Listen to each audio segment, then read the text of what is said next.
نن د دویمې ورځې لپاره هم بلوچستان نارامه دی. بلوچ بیلتون پالو تېره ورځ د بلوچستان له لسو په ډېرو ولسوالیو په یو وخت همغږي او بېساري بریدونه پیل کړل.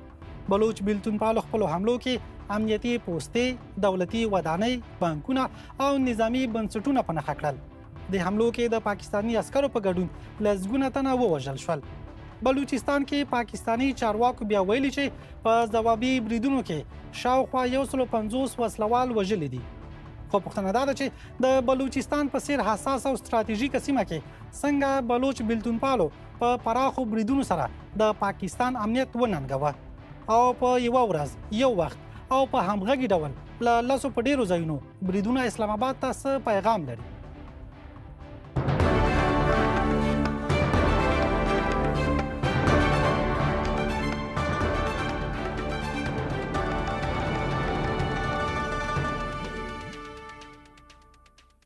سلامونه ستړي مشئ. زه روح الامین نیازی یم. بلوچ بیلتون پالو د یوې خبرپاڼې په خپرولو سره ټینګار کړی چې د نږدې 40 ساعتونو په تېرېدو سره اوس هم اکثره سیمو کې د دوی جنګیالي شتون لري. له بلې خوا پاکستان بیا ویلي چې دغه بریدونه د هند په ملاتړ ترسره شوي دي. په دې اړه له بحث مخکې لومړی چمتو شوی راپور خپرو. پرون د بلوچستان په تاریخ کې تر ټولو خونړۍ ورځ وه. بلوچ بیلتون پاله غورځنګ د کوټې، ګواډر او مستونګ په ګډون په 12 ځایونو کې وسلوال بریدونه وکړل. وضعیت لا هم ترنګلی دی. تېره شپه زما مور عملیات درلود، نو ډاکټر د وینې بانک ته ولېږلم چې وینه راوړم، خو اوس دا سړک دلته تړل شوی دی. پولیس موږ ته اجازه نه راکوي چې بیرته روغتون ته لاړ شو. ټولې لارې بندې شوې دي. د مرګ ژوبلې کره شمېرې رسنو ته نه دي رسېدلي، خو نن په یوه خبري کنفرانس کې پاکستاني چارواکو ویل 19 سرتیري او 21 ملکي وګړي وژل شوي او په خبرګون کې دوی 145 بلوچ بیلتون پاله وسلوال وژلي. په طبیعي شتمنو سمبال بلوچستان د پاکستان تر ټولو لوی او تر ټولو بېوزله ایالت دی چې له ایران او افغانستان سره ګډه پوله لري. د پاکستان دولت د بلوچستان له طبیعي زیرمو تل ګټه اخیستې، خو په بدل کې بلوچستان ته ډېر څه نه دي ورکړي. د بلوچانو د سیاسي فعالیتونو مخه تل ډب شوې او مشران یې په نښه شوي. په وروستیو کلونو کې بیلتون پاله وسلوالو ډلو پر امنیتي ځواکونو او حکومتي مرکزونو بریدونه زیات کړي دي. دا اخوډب بلوچستان کې له څو لسیزو راهیسې روان دی. مشري بیلتون پاله بلوچان کوي. هغوی خپلواکي او د ایالت له طبیعي سرچینو څخه لویه برخه غواړي. په بلوچستان کې د تاوتریخوالي د دوام په اړه اندېښنې زیاتې شوي دي او وګړي تر نورو ډېر په دې بریدونو او غبرګونونو کې زیانمن شوي. هر سړی محفوظه نه دی، سهار له کوره راووځي، وروسایه نسته، سړی په خلاص زه به صحیح سلامت ولاړ شم که به نسه ولاړ. یار کارونه نسته، سړی په خلاص شین یخ دی، چټیانې دي، بیا یې دره به وایسي، پېښه وایسي، نو هېڅوک محفوظه نه دی. خلک د کاروبارو سم بېزاره دي، یار کارونه نسته، بس بیا اړ دوړ وایسي، خلک بازارونه بند کړي ولاړ شي. د بلوچانو او د قبایلي سیمو پښتنو کړاو یو بل ته ورته دی. توپیر یې دومره دی چې بلوچان لاس په کار شوي او وسلې یې اوچتې کړي، خو پښتانه لا هم د پاکستان د پوځ د ګونډو لاندې پرلت ته ناست دي.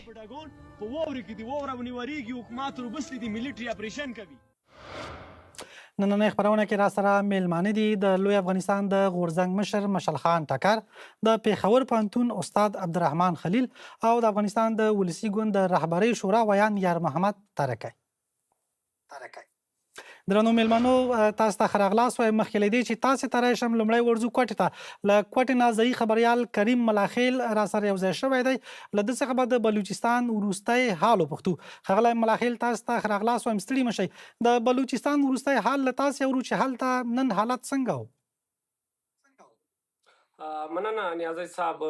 نن د تیر ورځ په څیر وضعیت برابر و. یوازې د نوشکی کې چې کوم د وزیر اعلی د ایالت چې کوم مشر وزیر د سرفراز بوګټي ول سیالته موږ چاڼیز چې کوم عملیات دي هغه دوام لري، خو نور کومې سیمې چې کوم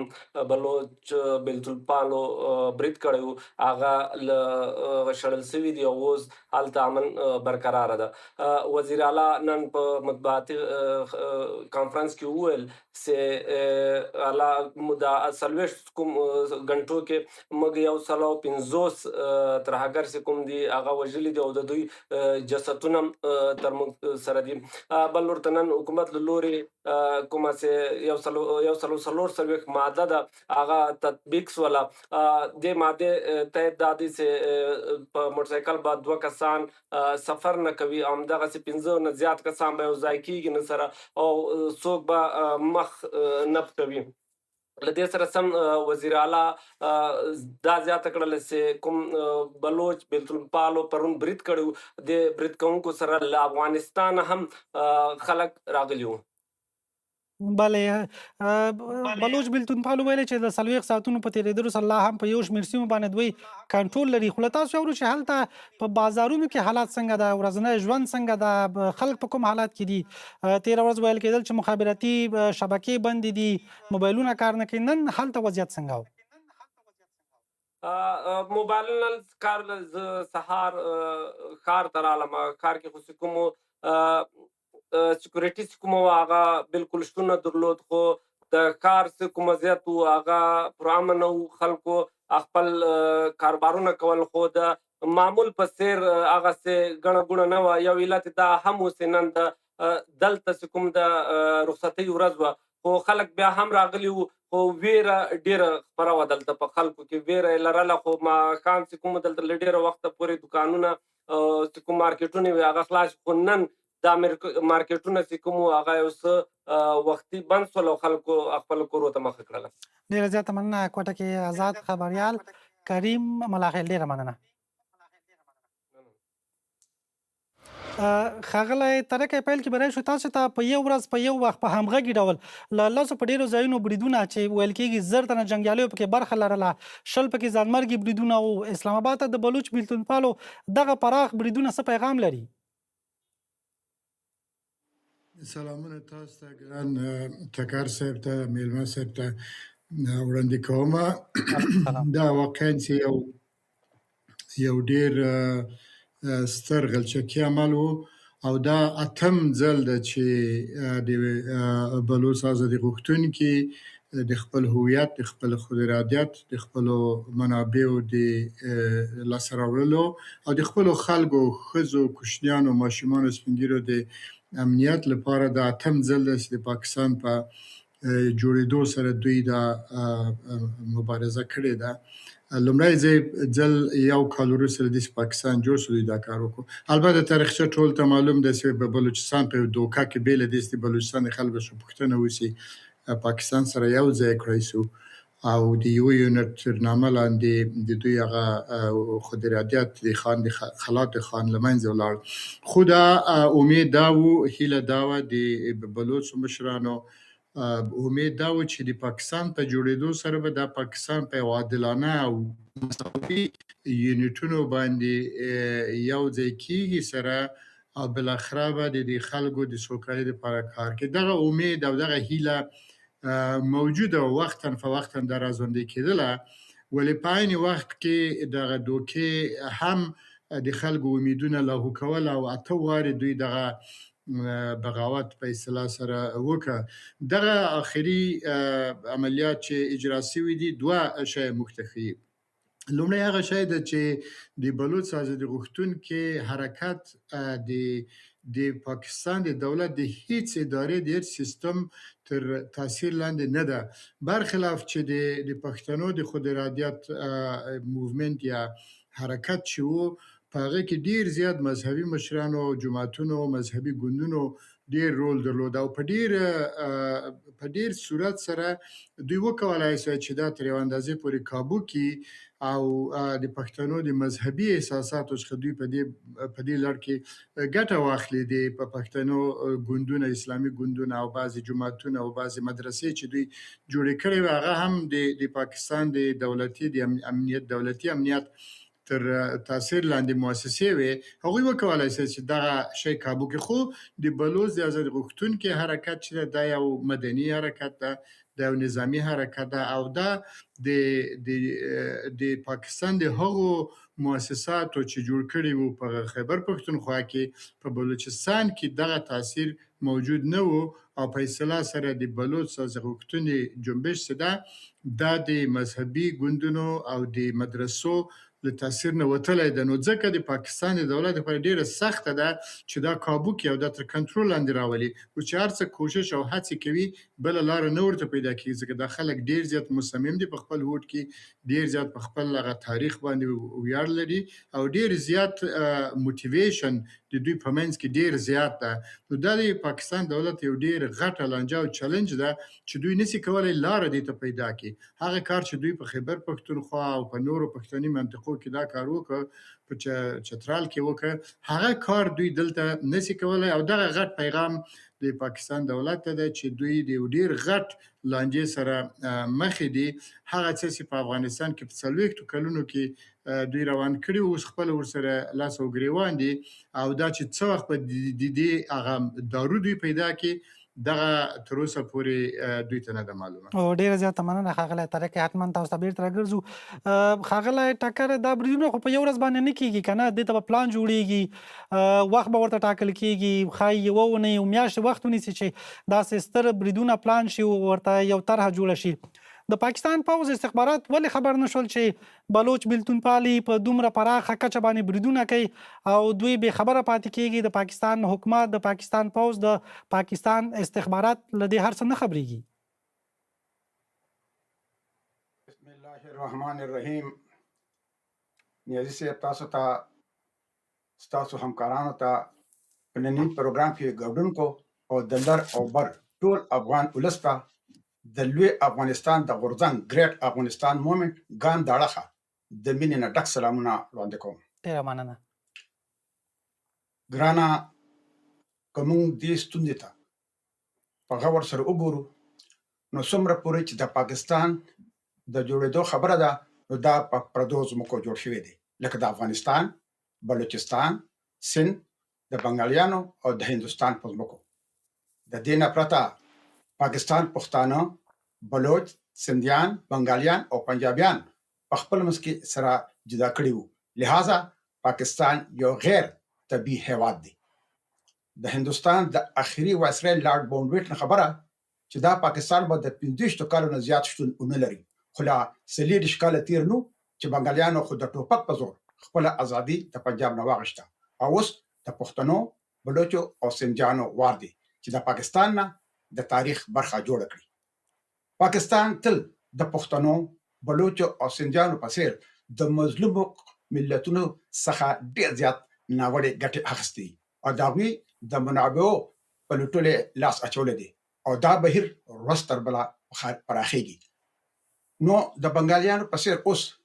زمون بلوچ ورونو ټوپک ته لاس کړی او د خپل ازادۍ لپاره خپل مبارزه مخ وړاندې بوزي ځکه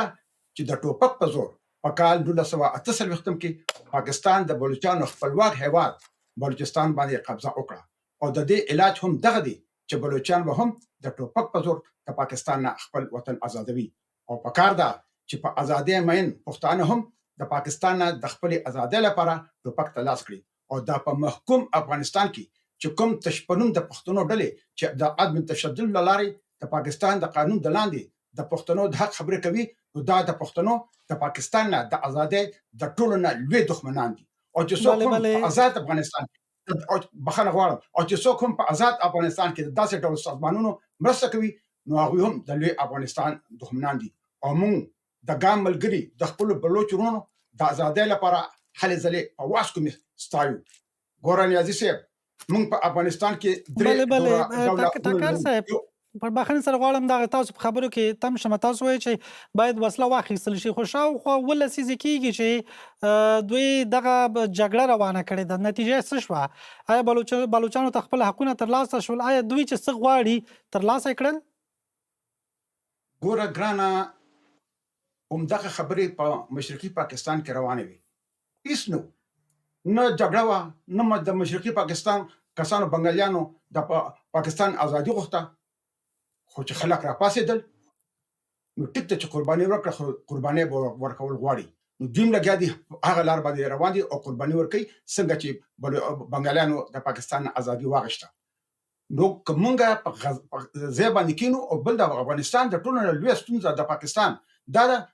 چې موږ د کوزې پښتونخوا خلک باید چې موږ د بلوچ وروڼو له لاس ورکړو. لکه څنګه چې ګوره څنګه چې دوی دغه شروع کړه، پاکستان دغه وکړه، د بلوچستان په خپل ځای کې ضم کړ په کال 1988 کې. نو د علیار خان کشر ورور شهزاده کریم کابل ته راغی او ظاهرشاه ته وی چې زه دلته پاتې کېږم او دې ځای نه به زه مرسته کوم دغه سره خپل ملګرو سره چې واپس موږ خپل ازادي واخلو. نو ظاهرشاه ورته وی که دلته اوسېدو لپاره راغلي ټیک، او که د اوسېدو لپاره نه راغلي دې ځای نه به پاکستان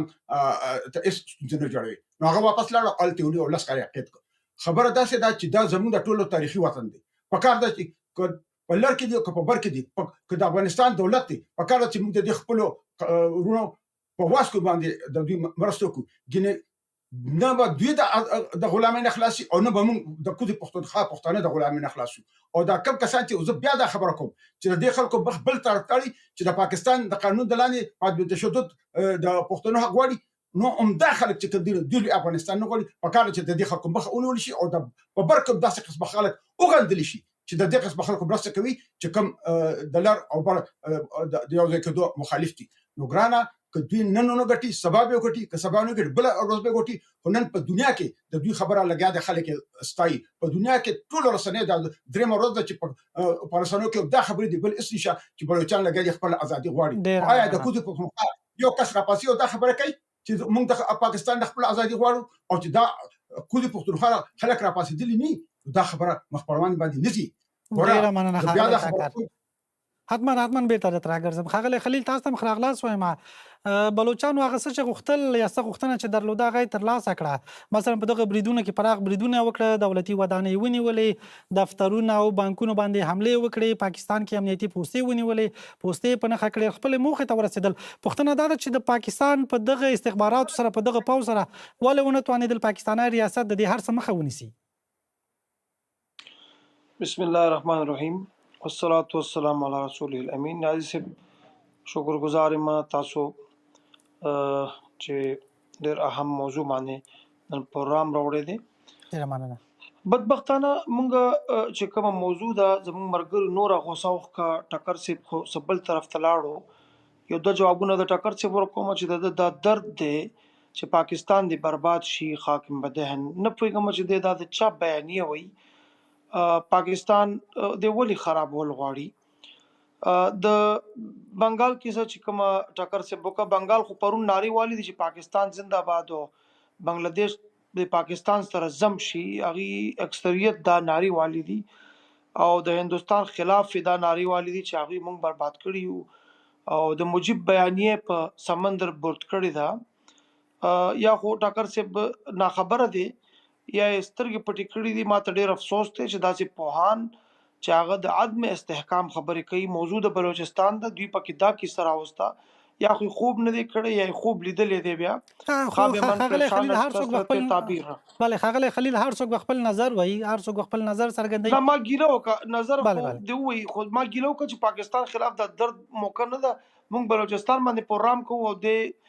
غوږ د بل ځای رانیسي، نو په دې باندې ما وویل چې دا څنګه خبره ده. خو نیوکه دا وشوه ښاغلی خلیل، نیوکه دا وشوه چې د بلوچانو حق خوړل شوی ده، بلوچانو ته حق نه ورکول کېږي.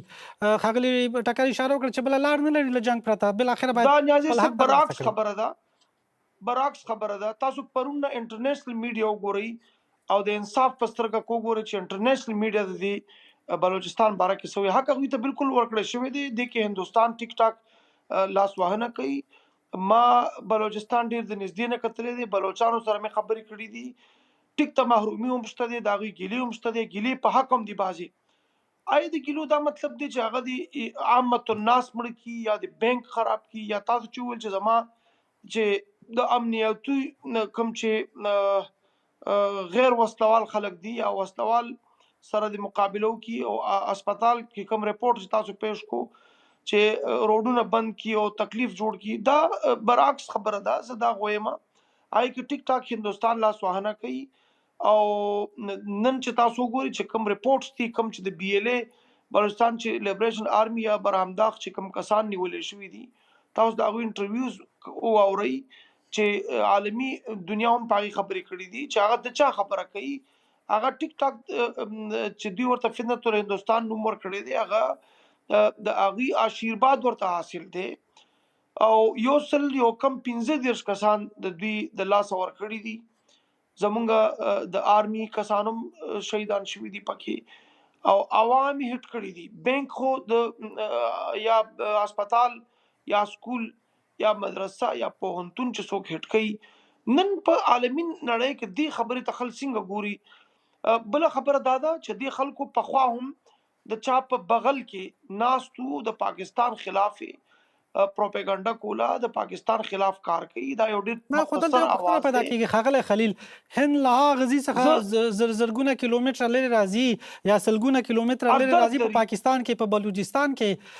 خپل پاکستانیانو ته وسلې ورکوي، خپل پاکستان د خپل حکومت په وړاندې جنګي هغه څه چې تاسو وایي، نو ولې پاکستان بیا مخه نشي نیولی؟ هند له هغه غزي څخه راځي، له نوي ډیلي څخه راځي، په بلوچستان کې وسلې ورکوي ستاسو په وینا، نو بیا پاکستان څه کوي؟ د پاکستان پوځ څه کوي؟ د پاکستان استخبارات څه کوي؟ پاکستان فوج خو نازي صاحب تاسو وکړو چې دا چې کوم هندوستان سره په معرکه کې پاکستان تاسو وکړو چې کوم ګامونه پورته کړي، تفصیل ته بالکل نه ځم چې تاسو په پیدا وایي چې زه کېدای شي تاسو په نظر باعث شم، هغه ته بالکل نه ځو. هغه دنیا کتلې ده، نن دنیا هم وایي چې د پاکستان سره الله پاک کوم قوت ورکړی دی او پاکستان په دې انټرنیشنل سیناریو کې نن په کوم ځای کې ولاړ دی.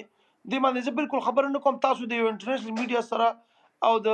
برنامج په توګه باندې په دې باندې کار وکړي چې پاکستان کوم ځای ولړ دغه ته نه، ما خو د بنگلاديش جواب په راځي د کور دننه ستونزو باره کې یادونه کوي. ښاغلی خلیل، مثلا په نړیوال موضوعات کې یو خواته پرېږدو، په کور دننه مثلا پاکستان چې پاکستان نن کوم ځای کې ولاړ دی، د ډیلي نه سړی نشي راتلی، هغه زما په کور کې ورانې کوي، دلته سړی پیدا کړی دی. دا ډېر زوړ کیسه ده. د ظاهر شاه صاحب د وخت نه دوی خبره تاسو ته چې وکړم، هغه چې کوم مفرورانو نو هغه افغانستان ته تللي، د افغانستان نه پاکستان کې ورانې کولو، بیا د هندوستان پکې ښه ټیک ټاک لاس وهنه وه. دا ډېر زوړ تاریخ لري دا خبره. دوی همیشه د پاکستان خلاف ګامونه پورته، دا یو ډېر وړوکی شان اواز دی. تاسو جنرال مشرف وخت کې هم دا کیسه راغلې وه، بیا چې څه وشو، اگر چې بعضې شیانو باندې موږ نن خفه هم یو چې داسې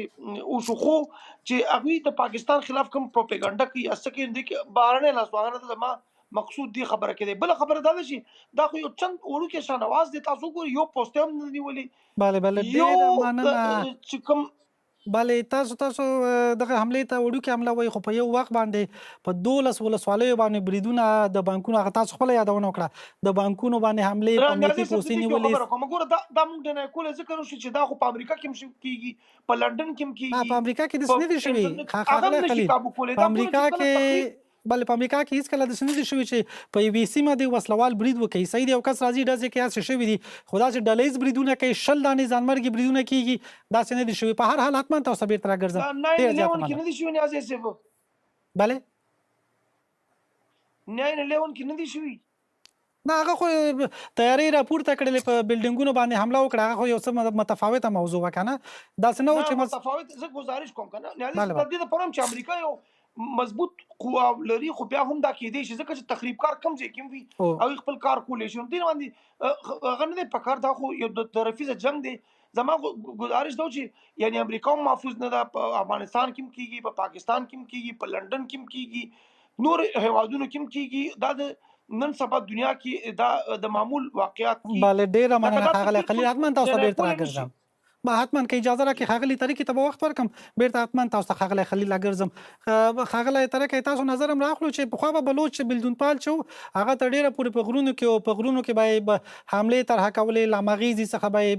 حملې کولې. اکثره د دوی حملې به داسې وي چې په کلیو کې به وي یا له ښاره به لرې وي. خو اوس دغه تکتیک یو څه بدل شوی، دوی په ښارونو راځي، په ښارونو بریدونه کوي، پراخ بریدونه کوي، ډله ییز بریدونه کوي. په دغه ځل بریدونو کې به تاسو لیدلی چې حتی میرمنو هم پکې ګډون درلود. ولې د دوی دغه نظامي تکتیک بدل شوی؟ زه نظامی متخصص نه یم، خو د ولسي ګوند د غړي په حیث باندې د موږ دغسې فکر ده چې ملتونه حق لري چې خپل سرنوشت په خپله وټاکي. دا چې دوی تخنیکي په لحاظ باندې کومې خواته روان دي او څومره دقیق عملیاتونه کوي، دا دومه مسله ده. تر دې لویه مسله دا ده چې ولې بلوچ ازادي غوښتونکي دا کار کوي. دا لومړی ځل نه ده چې دوی کار کوي. 1948 کال کې د شاهزاده عبدالکریم تر مشرۍ لاندې د پاکستان د جوړېدو او د قلات یا د بلوچستان د رایو د بې احترامي په خاطر باندې یو بغاوت وسو. بیا وروسته په 1958 کال کې د نوروز خان لخوا، بیا وروسته په 1963 کال کې د بجران مري لخوا، بیا وروسته د اکبر بوکتي حتی داسې شخصیت و چې هغه امید درلود چې بلوچستان به د پاکستان په یونیټ کې لږ څه آرام او سوکاله ژوند ولري. هغه لبیک وایي، هغه پاکستان ته ښه ویل، خو هغه هم بالاخره راجګ سو په غرونو کې. هغه چې تاسو ویل په غرونو کې بیچاره سپین ږیری سړی مبارزې ته راجګ سو، بالاخره په غرونو کې پاکستان آرمي شهید کو مړی کو. خبره دې ځکه ده چې اوس حالات واقعا بدل شوي دي. دوی مبارزه د څه لپاره ده؟ هغه خلیل ورته ویل چې دوی ټول حقونه ترلاسه کړي، هر څه لري، نو که رښتیا هم همداسې هر څه لري بیا نو څه لپاره جنګ کوي؟ لومړی دا چې حق یې نه دی ترلاسه کړی. د دوی نه پوښتنه نه ده سوې چې تاسو په دې هېواد کې غواړئ ژوند وکړئ که نه. بلوچستان همیشه یو آزاد هېواد دی، یو آزاد قلا، یو خاني و، خانات و. د دې نه اولین بېعدالتي چې سوې ده په پاکستان په جوړېدو کې دوی سره سوې ده. دوم بېعدالتي چې سوې ده د دوی د څه منابع چې دوی لري دا وړل کېږي نورو ځایونو ته، او زه خپله کوټې ته او لورلایي ته او پښین ته 5-6 وارې ما سفر کړی ده، او له درې اسماعیل خانه تر کوټې پورې په بس کې تللی یم، او ما د ژوند د خلکو د ژوند فرق لیدلی چې بلوچ خلک څومره په خوار او بیچاره ژوند کې دوی ښکیل دي. د دوی دپاره هغه ابتدایي شرایط د ژوند، کلینیک نسته، سم ښوونځي نسته، حتی دوی په خپله مورنۍ ژبه درس نشي ویلی. له اول یا دوم صنفه دوی باید په اردو ژبه درس ووایي. دا څه رقم ژوند ده، دا څه رقم یو انسانیت ده. زه دغه ته حیران یم. دغه استاد هم چې دلته ناست ده، د پوهنتون استاد ده، پېښور پوهنتون کې زه ډېر ملګري لرم. تاسې خپله د انتروپولوژي له لحاظه که دغه ته وګورئ چې یو ملت چې تقریبا 20 میلیونه د دوی نفوس دی، یا څه کم یا زیات، دوی د خپل مورنۍ ژبه باندې درس نشي ویلی. دوی خپل پوهنتون په خپل مورنۍ ژبه نه لري، دوی خپل سلوک نه لري، خپل اقتصاد نه لري. ټول منابع چې دوی د نورو ځایو ته غلا کېږي، وړل کېږي، یو بالانس، یو اکونومیک اقتصادي بیلانس موجود نه ده. نو څه رقم خلک راجګ نیسي وخت چې دا یو بلوچ ځوان له کوټې نه یا له لورلایي څخه له پښین څخه ولاړ شي مثلا کراچي ته، یا ولاړ شي مثلا لاهور ته، اول ته د خلکو ژوند ازادي د ښځو وګوري، ازادي د ځوانانو وګوري، او چې دا بیرته راځي د ده په زړه کې عقده ایجادېږي. طبعا همغه بیلې ته او د بلوچ ریپابلیکن آرمي ته ځي، او هغوی ښه اجنډا دوی ته وایي چې موږ غواړو چې خپل ازادي واخلو، خپل حقوق. یعنې دا باید په یو ډېر د دقت سره مطالعه شي. او د تاسې پوښتنې په ځواب کې باید ووایم چې اوس وارفیر فرق کړی، اوس په غرونو کې نور کار نه کېږي. په ډېره اساني سره دوی کولی شي په ښارونو کې، په لویو لارو کې اقتصادي، مثلا د دوی هغه غټترین موفقیت او بریالیتوب دا ده چې په اقتصادي مرکزونو کې باندې دوی بریدونه کوي. او پاکستان چې بیلغه هم په اقتصادي لحاظ ډېر ناکامه هېواد ده، که څه هم چې ډېر ښه استعدادونه لري، 220 میلیون نفوس لري،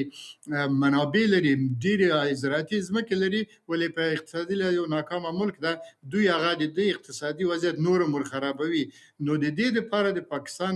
دپاره فعلا داسې کوم رمي دي یا کوم دوا تر اوسه پورې نه ده پیدا شوې. او ډېر زیاته مننه ښاغلی ټکر. ولې وسلواله مبارزه؟ تاسو هم په وسلواله مبارزې باندې یا په جنګ باندې تاکید کوي. پاکستان کې یو جمهوریت ده، ولې خپلې غوښتنې نه مطرح کوي؟ ولې په دې په ځای چې جنګ وکړي ولې خپلې غوښتنې نه مطرح کوي؟ له حکومت سره خبرو ته نه حاضرېږي چې دوی وسلواله مبارزه کوي او جنګ کوي؟ اول خو زه محترم ته یو خبره کوم چې هر هغه کس ډېر بدقسمت انساني چې غلامي او ځان ورته غلام نه ښکاري،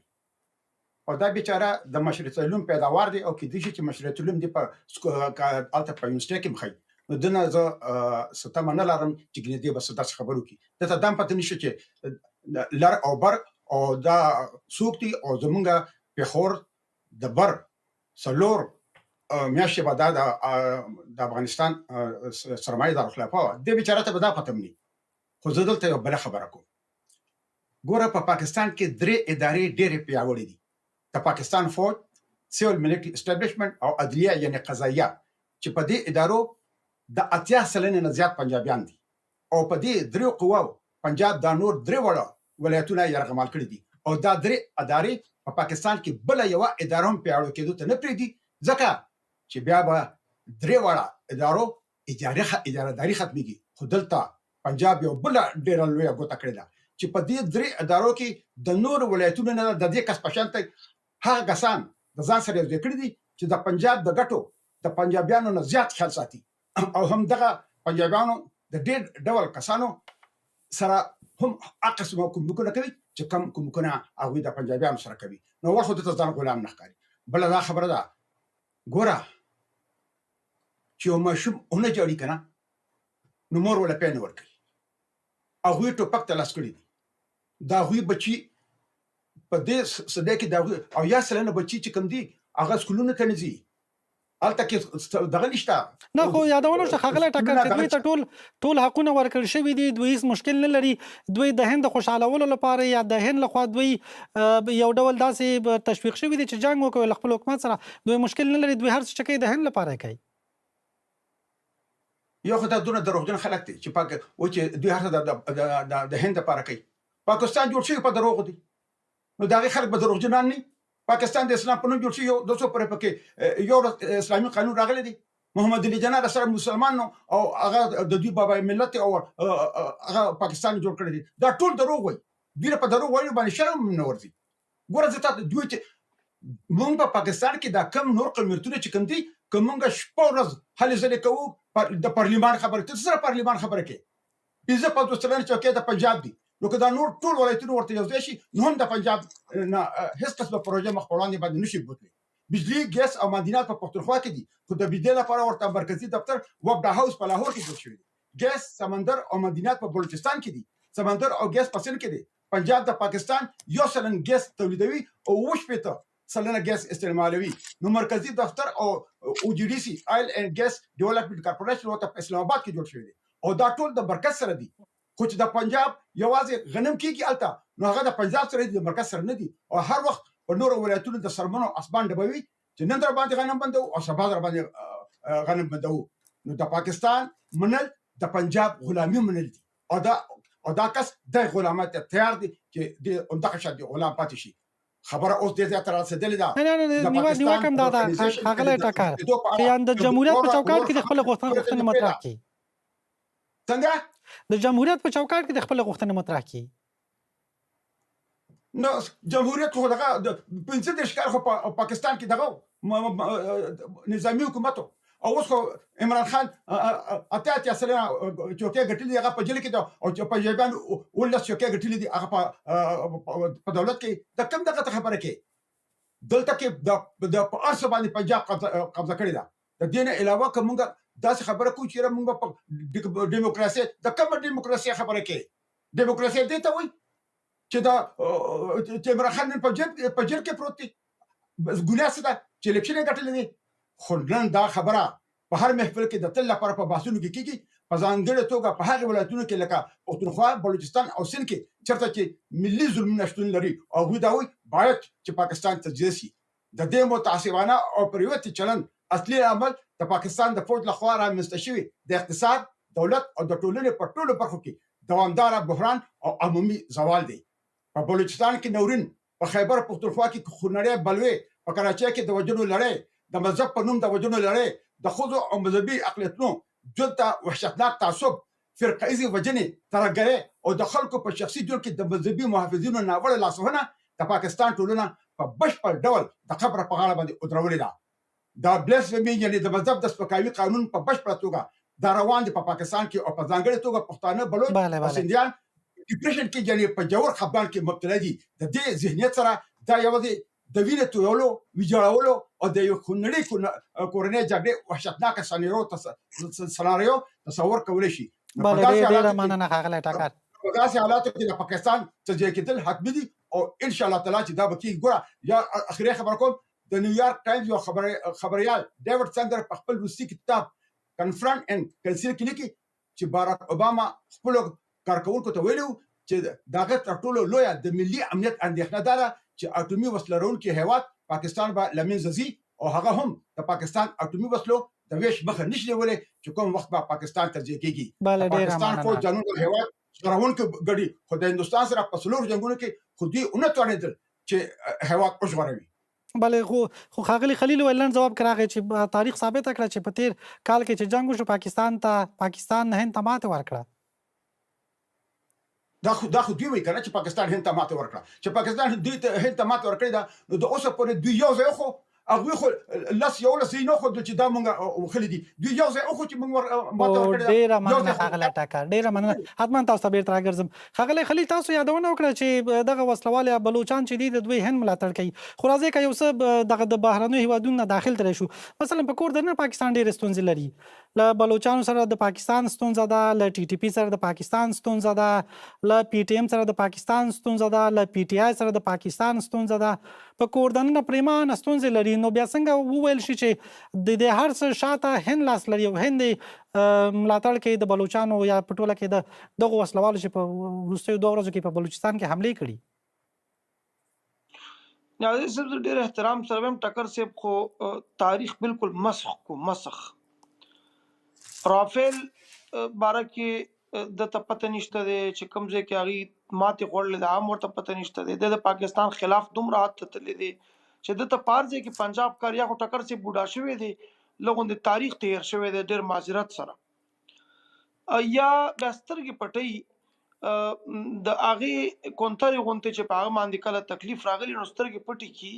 نو د سترګې پټې کړي دي، ما ته ډېر افسوس دی. زه نه پنجابی یم نه معاشرتي علوم والا یم، زه هم پښتون یم، او کېدای شي ټکر صاحب تا نه ښه پښتون یم، زه خلیل یم په قوم باندې، زما تاریخ وګوره. او پاکستان زما وطن دی. نیوکه دا وشوه ښاغلی خلیل، نیوکه دا وشوه چې تاسو مثلا د پښتونخوا یاست، پښتونخوا کوم خپل حقونه ترلاسه کړي. د دې ډېره مضبوط آی اس آی ده، د ډېر مضبوط قواو دي، دا انټرنیشنلی ریکګنایز دی، په اقوام متحده کې ډېر مضبوط आवाज لري. نن چین، روس، امریکا پاکستان ته ګوري، نن هیوادونه پاکستان ته ګوري، نن هندوستان پاکستان ته سجده لګوي ما سره جوړه وکړه، نن بنګال راغلی دی پاکستان زنده‌باد او مودي مرداباد نارې وایي. نن افغانستان کې اکثریت ستا د افغانستان خلک وایي چې مونږه پاکستان خپل وطن شمارو، مونږ د پاکستان کې پرېږدي. ټکر صاحب دا ته څنګه سترګې پټې د دې ټول خبرې نه؟ نن ټرمپ د پاکستان آرمي چیف جنرال عاصم منیر ته جنټلمین وایي، او چې کوم میټینګ کې وي د پاکستان په شان د فوج سربراہ خو پښتنه هم دا ښاغلی خلیل، پاکستان هر څه کولی شي، مثلا له چین سره اړیکې لري، له هند سره اړیکې خو خرابې دي. بله ښاغلی خلیل، بلوچستان چې کومه ستونزه ده، زما آرمي چې کوم نوجوانان مړه کېږي، زما په یونیورسټو کې کوم استادان مړه کېږي، زما ډېر ملګري پکې شهیدان شوي دي، دا هندوستان کوي. د بي ال اي هیڅ حیثیت نشته. یو خبره بله ده ښاغلی خلیل، 15 کسان دې د پاسه لاسونه دي. دا هندوستان د را دلته د افغانستان په بارډر هم راغلی وه، زما په جومات کې دماکې کولی، زما په جامعاتو کې دماکې کولی. تاسو ولې د دې سترګې؟ زه حیران دی ټکر صاحب چې پاکستان خو تاسو ډېرې ښېګړې کړي دي، بیا ته د پاکستان دا ښېګړې ولې هېرې؟ بلوچ پاکستان څومره وسلوال لري چې پاکستان نشي کولی. روس په معامله کې تاسو سره ولاړو، نو ته ولې دا هېرې؟ تا ته ولې دښمني ده؟ ته د لا اله الا الله محمد رسول الله په نوم باندې ملک جوړ دی. قائد اعظم ته د کافر وویلو، ته ودې قائد اعظم وګوره چې څوک د محمد علي جناح څه تاریخ دی. ته وګوره چې په لندن کې د محمد علي جناح چې کله تعلیم کولو، هغه د رسول الله باره کې څه تقریرونه کړي دي. ته وګوره اقبال چې ستا وطن ته درغلی دی، چې آسیا یک پیکر آب و گل است باره کې د مولا شور بازار په کور کې کومه ډایري لیکلې ده ما خو د افغانستان سره رولي کړې ته دومره دښمني ولې کې که ته د هندوستان د هندو پرچار کې بیا د کلمه مو وایه بیا ځان ته ټکر مو وایه بیا ځان ته د منو درم شاستر تعلیمات مخې ته کېده بیا ته د قرآن کریم د هغه تعبیر نه چې ټول امت مسلمه یو ملت شماري بله ښاغلی خلیل که زما غږ اورې بله ښاغلی خلیل که زما غږ اورې خو تاسو خو یادونه وکړه چې نړۍ سره د پاکستان اړیکې څنګه دي خو زما پوښتنه دا وه چې څومره بلوچ بېلتونپال دي څومره وسلوال لري چې پاکستان دا دوی آوټ اف دی وی لاړه که نه نیازي صاحب زموږ موضوع بلوچستان د پاکستان په موضوع باندې زه غواړم مطرح کړم تاسو نظر اخلم ښاغلی خلیل نو دا څومره بېوفایي کوي دی بل دې دا خبره کوي چې د لر اوبر کیسه د لر اوبر کیسه ختمه شوې ده چې د ډیورنډ لاین ختم شوی دی ته په پاسپورټ پاکستان ته راځي تا تسلیم کړی دی چې پاکستان بل ملک دی افغانستان بل ملک دی دا تا تسلیم کړی دی چې ته مانه ویزا لي دا تا تسلیم کړی دی چې ته په ډیورنډ لاین نه پس راځي او دلته یو دستاویز باندې راځي خو تا تسلیم کړی ده موضوع د بلوچستان تاسو درد د پاکستان خلاف بله ښاغلی خلیل خو زه غواړم دغه د بلوچستان موضوع کې پاتې شم لنډ ځواب غواړم تاسو معلومات څه دي بلوچ بېلتونپال څومره وسلوال لري بلوچ بېلتونپال چې دي دا آټم نمک کې برابر دي پوړو کې د مالګې برابر دي د بوګدي فکر بالکل دا نو چې دې دا که ستا خبره ومنو ښاغلی خلیل دا نو فکرونه بله ښاغلی خلیل کوم دا ستا خبره ومنو نو تاسو چې وړو کې مالګه غوندې دی یا نه ښکاري بیخي چې نه نو بیا ولې په یو وخت باندې پاکستان ته دومره سرخوږی جوړ کړ همدا اوس چې موږ تاسو شاوخوا 40 ساعته کېږي شاوخوا 40 ساعته کېږي چې بلوچ بېلتونپالو په بلوچستان کې په 12 سیمو بریدونه کړي او لا هم کنټرول پرې دا واقعیات کېږي دا څوک کیسارول نشي تاسو کته چې په استرالیا کې وشو په امریکا کې شوې دي په نورو هیوادونو کې کېږي دا څوک کیسارول نشي سرکوبي څنګه کېږي دا تاسو کته چې پاکستان څوک یا پاکستان په دې منظرنامه کې څه کوي یا موږ له څه پکار دي په دې موږ ډېر ښه پوهېږو او زمونږ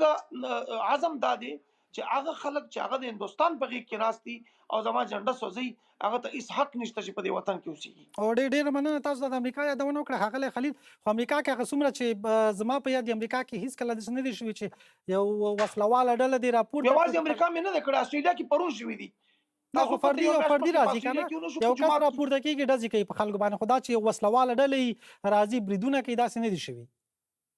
ګوره نیازي صاحب دا 140 کسانو ټول مړه شوي دي چا چې بریدونه کړي دا ټول مړه دي چې کومې ژوندي نیولي دي تاسو نن د هغوی انټرویو اورئ چې هغوی څه وایي چا پسې وایي هغوی د چا کم ملک خبره کوي زه په دې نه ځم خو تاسو وګورئ چې نن هم هغوی د کم ملک خبره کوي چې موږ د کم ځای نه زموږ پرورش د کم ځای نه شوی دی دا خو کلیر ده نن انټرنیشنل میډیا ته پیش کړي دي بله ډېره مننه ښاغلی خلیل حتما تاسو ته وروستیو کې بېرته راګرځم ښاغلی ترکه یو ادعا چې پاکستان کې له دغه بریدونو وروسته وایي چې د دغه بریدونو تر شا هند لاس درلود هند و چې همدغه بلوچ بېلتونپالو ته یې وسلې ورکړي مرسته یې کړې چې دوی پراخ بریدونه وکړي هند ولې وغواړي چې له بلوچ بېلتونپالو سره مرسته وکړي یا د دوی ملاتړ وکړي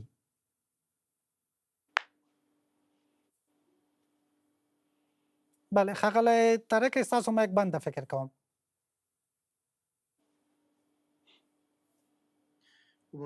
عموما هیوادونه په لوی لاس کوشش نه کوي چې د بل هیواد په کارونو کې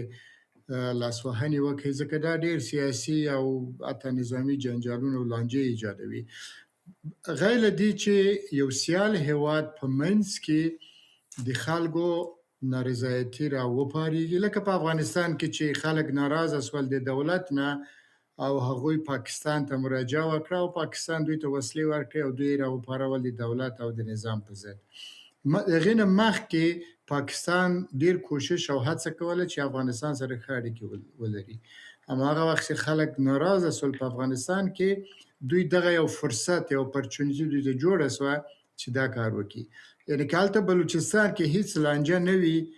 هند به هیڅ وخت دا کار ونه کړي د جرأت به ونه کړي چې د بلوچستان یا پاکستان په چارو کې مداخله وکړي د دغه استاد په ځواب کې چې دا استاد د پوهنتون ده که د کوم کالج ده یا د پوهنتون د پېښور پوهنتون فکر کوم تاسې باید پوه شئ چې بلوچستان چې ده د پاکستان 42 سلنه خاوره تشکیلوي او تقریبا 12 سلنه نفوس تشکیلوي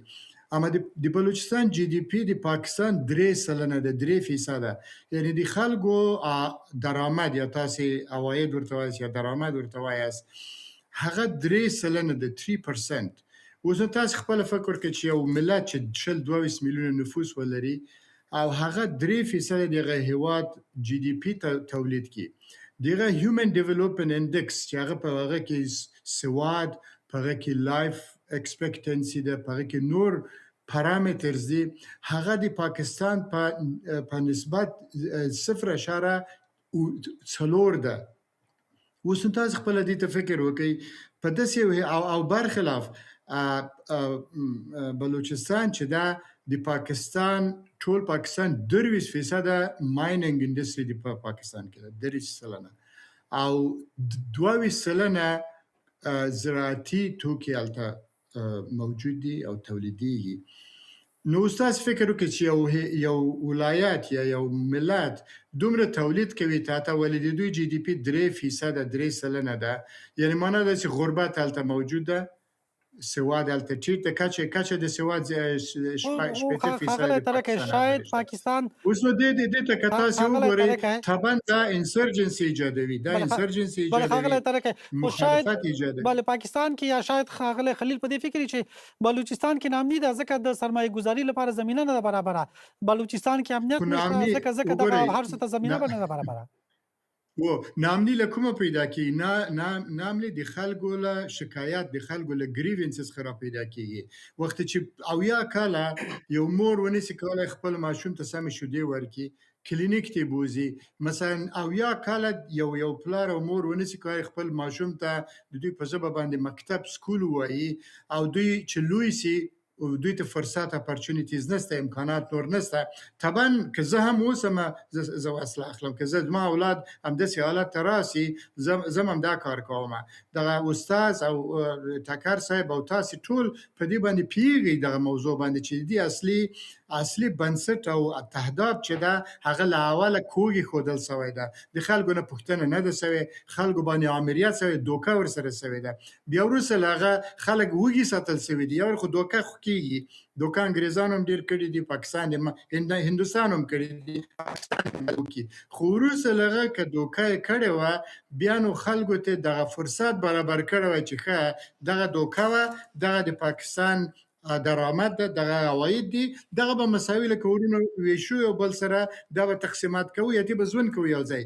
دغه کار ونسه په دې خاطر اته ور انسرجنسي وسوه بیا نو خو هر څوک نورم چې وی فرصت را پیدا کیږي بیا غوي مراجعه کوي نور یو دونه چې موږ ته وسلې راکړي موږ ته مرسته وکړي موږ ته ډیپلوماټیک کاورج راکړي بیا هم دا پروسه شروع سه هغه کار چې پاکستان وکړ پاکستان څنګه ځان ته حق ورکوي د افغانستان په کار کې مداخله وکړي همدغه رقم نورم حق ځان ته ورکوي چې پاکستان ډېر مننه که اجازه راکړئ نور درنو ملمنو ته هم وخت ورکم خاغله ټکر بلوچ بیلتونپال چې دغه جنگ کوي وسلې له کومه کوي مهمات له کومه کوي دغه ملاتړ څوک کوي د دوی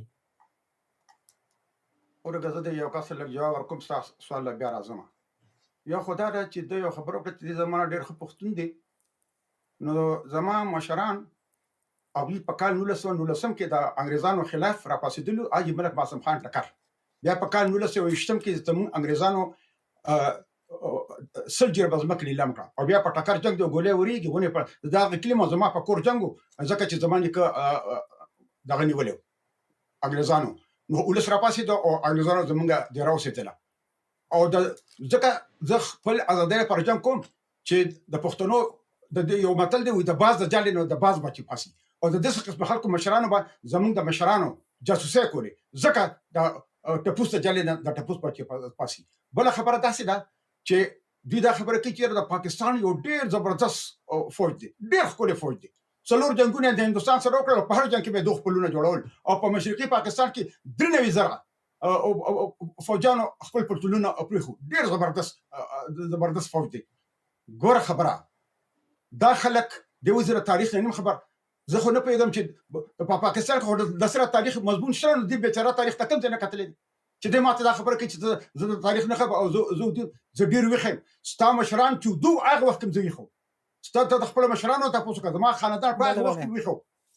ته خلیل او زه یوسفزی ځان په کچ د خود په خوا ټول کلتوري جبه چې کومه هغه زمون په جبه کې په زو په جبه کې لیکيږي صاحب په جبه کې نه لیکيږي د تعلق سوچ کا تر سره خبرې ته د دې خبرې چې لاره بر سوق تحت تطبیق پته نشه چې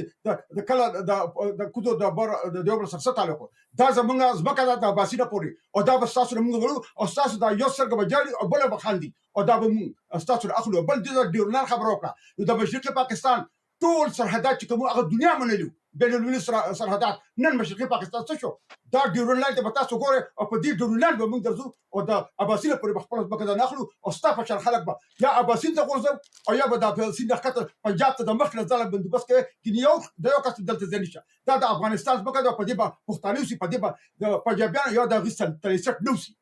او هغه جواب پاتې شو هغه ټکر لاند غو جواب کرا کې چې بلوچ بیلتون پال د هر څه وسلې مهمات د ملاتړ لکومه کوي لاند جواب کرا کوي لړ جواب ګوره سټیم چې افغانستان ته دغه تلې د کنټینر په د وسلو تلې نور لزر کنټینر د وسلو غږ شوی نور لزر هغه د پاکستان کې دي او د پاکستان کې هغه په آزاد مارکیټونو کې خرڅيږي او دغه خلکو دغه آزاد مارکیټونو د وسلې غشتي دي او دی به زر خبرو کې چې دا خو دغه کړي د افغانستان کې او د هندستان کې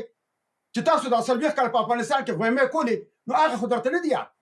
او سوچ زه هم افغانستان نه کې دا ډیر زیاتې کوي په کار چې افغانستان دا کار وکړي چې د دوی نه بدل واخلي ځکه چې دوی ټول عمر زموږ په کارونو کې ګوتو وخلې دي د دوی دراسه افغانستان سلويخ کاله په اور کې اوسه ډیر مننه ټلویزیون باندې پنجابیانو خبرې ماته کوي ډیره مننه خاغلی ټکر خاغلی خلیل یو څه چې په دغه بریدونو کې د بلوچستان و هغه دا چې خزینه جنگیالو هم پکې ګډون درلود لدې مخکې بلوچ بیلتونپالو خزینه ځانمرګ بریدونه کړیو مثلا په 2022 کې درويشتم کې سلیشتم کې او دوه بریدونه په 2015 کې هم کړیو چې د خزینه ول خو دغه ځانمرګ بریدونه تر سره شوي د خزو جنگیالي او په دغه ګډون کې په دغه البته جنگ کې ګډون ته تاسو په کوم نظر ګورئ چې خزي څنګه راځي د بلوچ بیلتونپالو په دغه بریدونو کې لاغوي سره خپل نرانو سره اوګه جنگ کوي نیازي صاحب د زمون ټکر صاحب ډیر زه احترام سره هم خو دې بوډا شوی دی نو زه ډیر احترام لرم د عمر په دې حصہ کې پکاره دي خاغلی خلیل چون وخت لګ لرو کوم مشخصا موضوع ته راشي چې د بازو د ټپوس خبرو کدا به زموږ ناظرین چې کم اوریدونکو دي د بازو ټپوس قضیه به دوی هل کې زه په دې خبره ځکه نو کوم چې د دې احترام لرم خو عمر دې حصہ کې دماغ کې پورا هغه دغه د دوی ناراضي زه بیا هم دې باندې جواب نه کوم دا خو چون کې ډیسټابلایزیشن د لپاره دوی کار کوي چې کم بلوچ موومېنټ ته هغه ډیسټابلایزیشن کوي نو زرانه هم د ډال په توګه استعمالي او د دې مختصر جواب دا دي زبده وایم چې د کې لاسوهنه ده او هغه د سټیبلیټي خلاف کار کوي یعنی فکر نه کوم خاغلی خلیل فکر نه کوم چې خلک دومره ناراضه دي چې حتی خزم راضي وسله اخلي او جنگ کوي فکر نه کوم چې دا د دې معنی لري نیازي صاحب ناراضه دي خلک سخت خفه دي کم خلک دي نیازي صاحب کستاسو نماینده کوټه کې دا تاسو کې د کوټې د خلکو نه د چې کوم خلل ته استوګ نه کوي نو دا به ډیره صفا واضح کرسټل کلیر بشي چې دا څومره خلک دي زه کوم باندې خبره کوم تاسو وایي چې د سوي التي تاسو کوي چې دا څومره لږ خلک دي او دا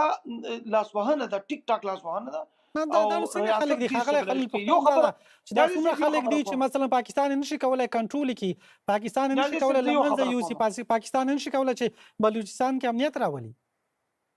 نیازي صاحب یو خبره کوم پاکستان به د قیامت تر سهار پورې قائمي دې سره لا اله الا الله محمد رسول الله نوم دې ان شاء الله دا به قائمي دا بوراني کې نه مشکل به راځي د دې مرګري چې کوم خیال دی چې پاکستان روان شي او دینم داسې یو هیواد جوړ شي داسې نشي کېدای ان شاء الله دا به وخت ثابتې چې د رسول الله دا نوم دې سره دی وطن عزیز پاکستان به قائمي ان شاء الله او دا به د اسلام قلعي او دا به دنیا به دې ته ګوري دا زه تاسو تاخيري خبره کوم د دې فوج به ناقابل تسخيري دا یو اټمي ریاست دی نن عالم دې ته ګوري زه په دې باندې مونږ د افغانستان څو کالم غواړو د دې پشان مونږ بدنیت نه یو د ټکر څخه پشان چې د اوراني غواړي مونږ تخریب بیا نه غواړو او تاسو ته پته ده تاسو ما نیازه سپ تاسو ما ډیر خپې جنې د ډیر نږدې نه چې زمونږ کړه وړ سي مونږ حالي زل سکو مونږ پراخه دروازه څنګه کولو کړی دا مونږ نن د افغانستان د امنیت لپاره څه کار کوو دا خو ټکر صاحب چونکې عمر لږ زیات بلې ډېره مننه ښاغلی خلیل کور ودان بلې ډېره زیاته مننه له تاسو درې واړو درنو مېلمنو چې خپرونه کې مې راسره برخه واخیسته په ډېرې بخښنې سره ښاغلی خلیل چې وخت مو پای ته رسېدلی کور ودان خوشحاله اوسئ درنو لیدونکو او اورېدونکو له تاسو هم ډېره زیاته مننه کوم په دې سره زموږ خپرونه هم پای ته رسېږي تر بیا ښه وخت الله مو مل شه